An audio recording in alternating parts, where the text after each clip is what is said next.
गज़ा ते इसराइल जी जारियत बंद न थी। इसराइली फौज जा गज़ा ते फिजाई ऐं ज़मीनी हमला जारी।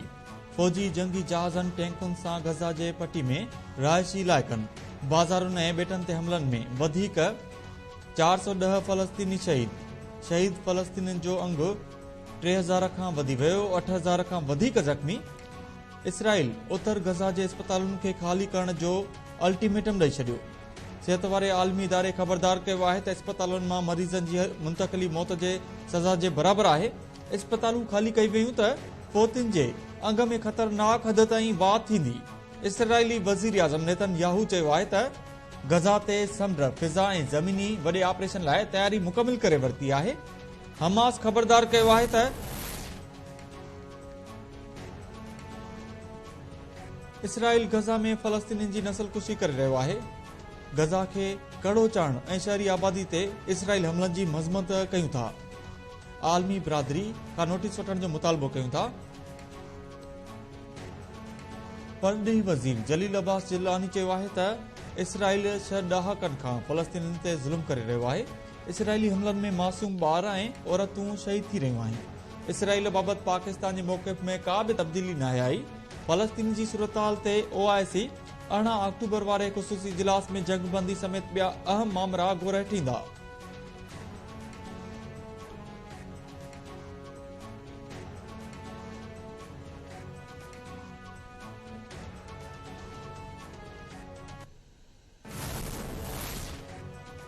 चीन ऐं सऊदी अरब जे परॾेही वज़ीरनि विच में फ़लस्तीन जी सूरतहाल ते राब्तो।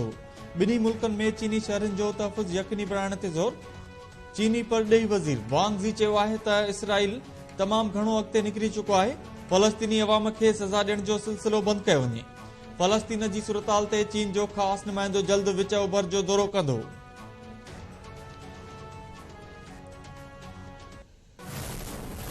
पैसा जेके बि थियनि था दबाव में अची फैसला करण सां नुक़सानात थिए। दबाव बिल्कुलु हुयो, को शक न आहे, बिला शक कोई मूंसां एग्री करे न करे, इहो ई दबाव हुयो त पीपल्स पार्टी हूअं ई हिनखे क़बूल न कयो।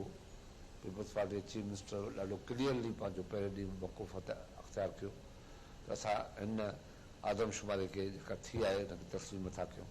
असांजो मक़सदु सिर्फ़ु एतिरो आहे त कंहिं तरीक़े सां हिन मुल्क जो इलेक्शन थियनि ऐं फेयर एंड फ्री आदमशुमारी थियणु खपे। मुंहिंजी दुआ आहे त मियां साहब जी तबियत ठीकु हुजे, तबियत ख़राबु न थिए, त इंशाअल्लाह मियां साहब ज़रूरु ईंदो। तबियत जेकॾहिं हुनजी पाण साथ ॾिनो हुन सां त जेल लाइ तयारु थी वेंदो। पर जान मोहम्मद मुंहिंजो भाइरनि वांगुरु हुयो। मां जहिड़े माण्हू सां जंहिं ते किताब बि लिखे पियो, जंहिंसां भाइरनि वारो रस्तो हुउसि, उनखे बि न ॿुधायईं त मूंसां ही मसइलो आहे। कातिलनि खे फासाइण जे लाइ अॻु खां अॻिलो क़दम खणंदासीं। जबर थियो आहे त हिकिड़े असांजे कलम जे लिखे खां कलम खसियो वियो आहे, हिनजी ज़िंदगी पीपल्स पार्टी डिजिटल आदमशुमारी वारे मामले ते दबाव हुअण जो एतिराफ़ करे वरितो। अॻूणे वफ़ाक़ी वज़ीर APP जे सीनियर अॻवान खुर्शीद शाह KTN न्यूज़ सां ॻाल्हाईंदे चयो आहे त आदमशुमारी वारे मामले ते सिंध सां ज़्यादती थी आहे। असां ते सख़्तु दबाव हो। आम चूंडुनि जी तारीख़ जो ऐलान जल्द थियणु घुर्जे। नवाज़ शरीफ़ जी तबियत ठीकु थी त ॾे वापसि ईंदो। शहीद जान मोहम्मद मर वेझो दोस्तो। संदसि क़त्ल केस खे सियासी न बणाइणु घुर्जे। संदसि कातिलनि ऐं सहूलियतकारनि खे गिरफ़्तार कयो वञे।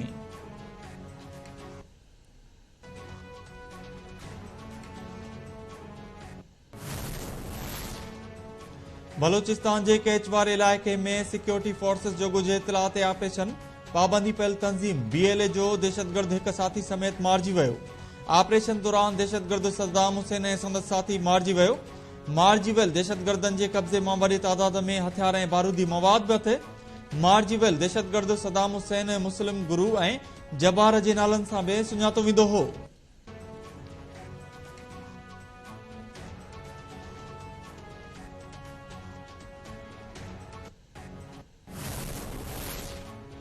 सत्रहं अगस्त खां अॻु हर महीने इमारतुनि जा केतिरा नक्शा पास थींदा हुआ ऐं हाणे केतिरा नक्शा पास थियनि था।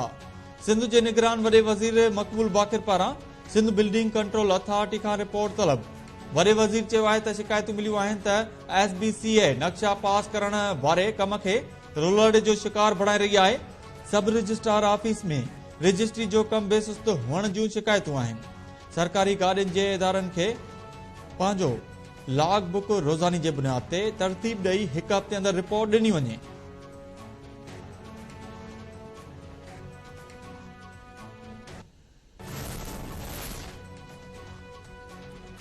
शहीद जान मोहम्मद मर जे कातिलनि जी गिरफ़्तारी लाइ कोशिशूं कई पियूं वञनि। कचे में पाणी हुअण सबबि ऑपरेशन में ॾुखियाई पेश अची रही आहे। निगरान वॾे वज़ीर ॾोहारियुनि ख़िलाफ़ पुलिस जे ऑपरेशन मां मुतमिन आहे। वॾे वज़ीर DIGs खे रिज़ल्ट ॾियण जो हुकुम ॾिनो आहे। सिंध जे निगरान सूबाई वज़ीर उमर सुमरो जैकाबाद में मीडिया सां ॻाल्हाईंदे चयो आहे त निगरान हुकूमत कोशिश करे रही आहे त कातिल गिरफ़्तार कया वञनि। कशमोर, शिकारपुर, जैकाबाद ऐं घोटकी जे कचे में ॾोहारियुनि ख़िलाफ़ कार्रवाई कई पियूं वञनि। अगवा थियल कुझु माण्हुनि खे बाज़ियाब कराए वियो आहे। निगरान हुकूमत खे नाकाम बणाइण लाइ पुलिस एहलकारनि खे अगवा कयो पियो वञे।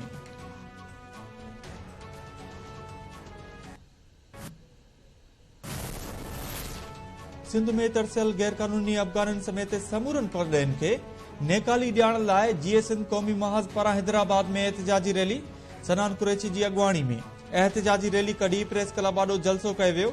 सनान कुरैशी ख़िताब कंदे चयो आहे त सिंध में गैर कानूनी परॾेहिनि ख़िलाफ़ ख़ासि तौर अफगाननि जी आबादकारी सबबि मईशत ऐं रोज़गार जे वसीलनि ते अफगानी काबिज़ थी विया आहिनि।